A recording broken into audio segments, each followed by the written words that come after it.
Hi there, David Weiss here, your board game concierge at 401 Games, and sorry for being a day late, but there was an embargo on this week's games, so we had to wait until today to tell you about Later Games' new game, Fort. Second week in a row for Later Games. This is a reworked version of Grant Roddick's game SPQF from 2018, which had a civ building theme.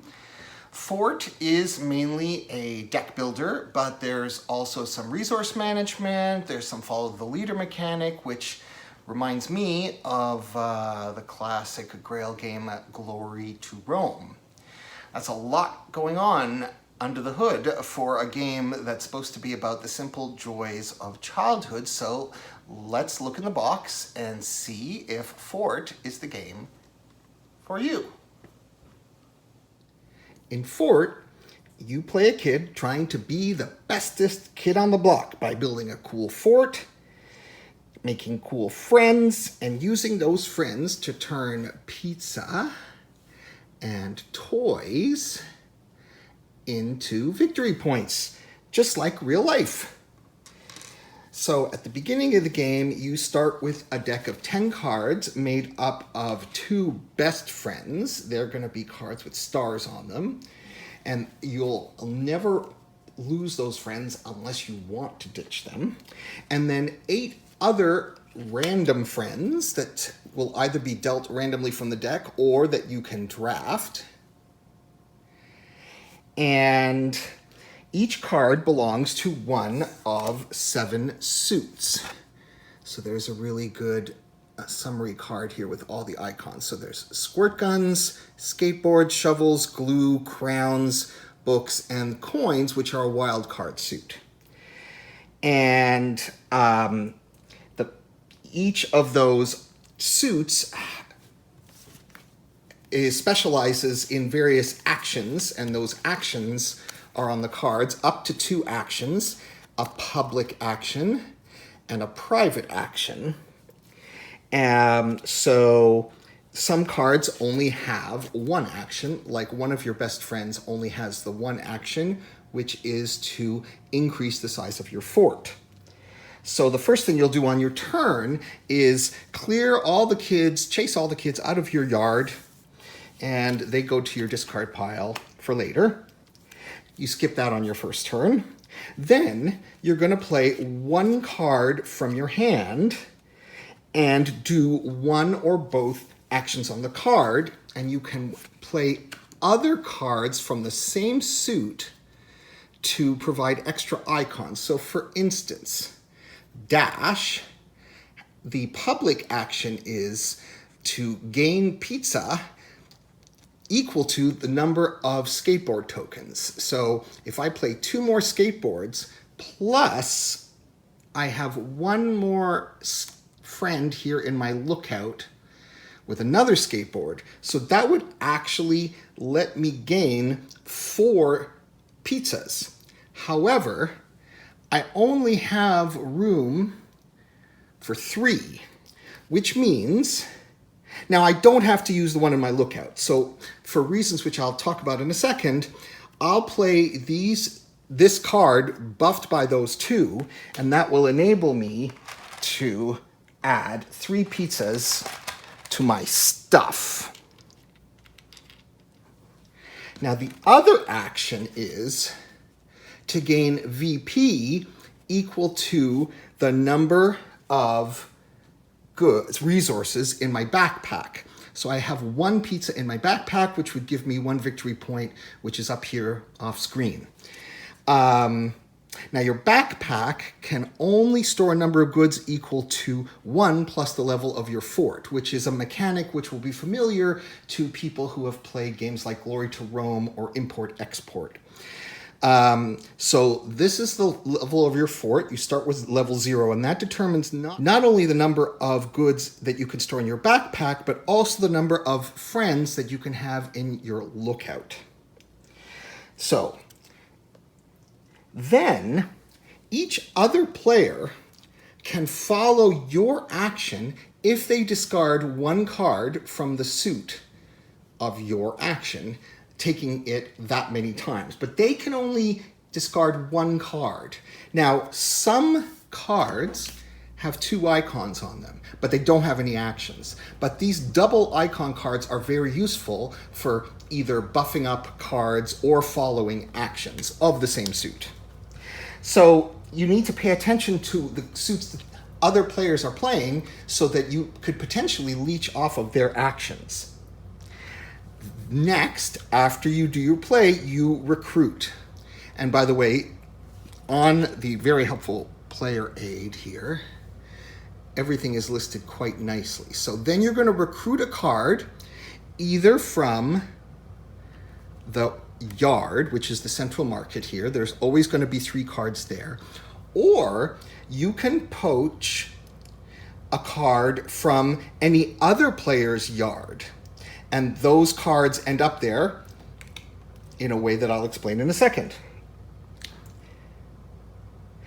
Following that, you take all the cards you didn't use, and except for your BFFs, which go straight to your discard pile, your unused cards go into your yard, which means they can be poached by other players on their turns. The cards that you've used that turn go in your discard pile too, along with any BFFs that you may or may not have used. Then you draw back up to 5. Now, to level up your fort, you actually have to take the proper action, which kind of looks like a pizza. It's a little distracting or confusing. But if you take that action and you spend the appropriate resources, either wild or specific, you level up your fort. Now, when you level up to level 1, that lets you pick what the game charmingly calls a made-up rule. So at the beginning of the game, you're going to deal player number +1 made-up rules, and they're basically different secret endgame scoring tactics. And you'll choose one, it'll stay secret until the end of the game. When you level up to level 2, you will draft publicly from a selection of cards called perks, and this will give you a special power only for you until the end of the game. The game ends when someone levels up to level 5 in their fort, which gets them the prized macaroni sculpture worth 4 points, or if someone gets to 25 points, or if the friend deck is used up. So when that happens, when the end game is triggered, you finish out that round so that everyone has the same number of turns, and then you add up the VPs that you've accumulated on your victory point track. You get VPs according to the level of your fort and according to the made-up rule that you've selected. And if you've got the coveted macaroni sculpture, you get another 4 points, and whoever has the most points is the bestest kid.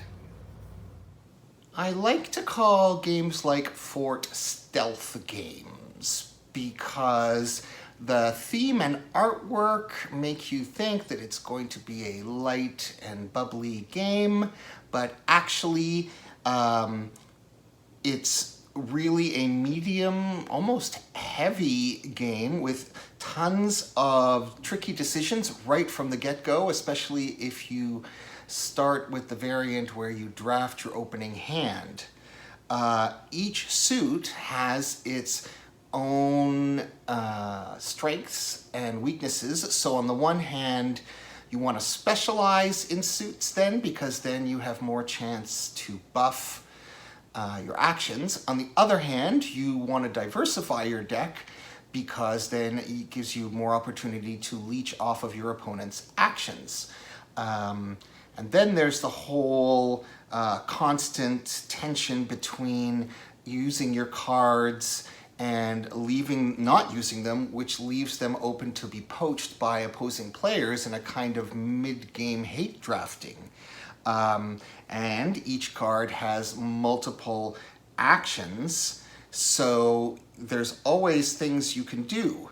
Now, the lookout mechanism helps to mitigate because that means you can slide cards underneath for their icons, but then you're losing the power of their actions. And it means you also have to be gathering resources to build up your fort so that you can store more and more cards in your lookout and more resources in your backpack. So you may not be then surprised that this was originally a Civ building theme, but later games, wisely I think, decided to rework it to a more original theme, because there are quite a few Civ games on the market. They did a lot of development work. The original designer, Grant Roddick, acknowledges they did a lot of work to streamline the design and make sure the rules were well organized and problem-free. And of course, they sprinkled their magic later games artwork so that the graphic design all the way through from the cards to the bits will hook you in, and especially if you're trying to introduce this game to a rookie gamer, although they might need some help at first. So with all that said, click on the link below to pre-order your copy of Fort. This is David Weiss, your board game concierge at 401 Games. Thanks for watching. See you next time. Ciao.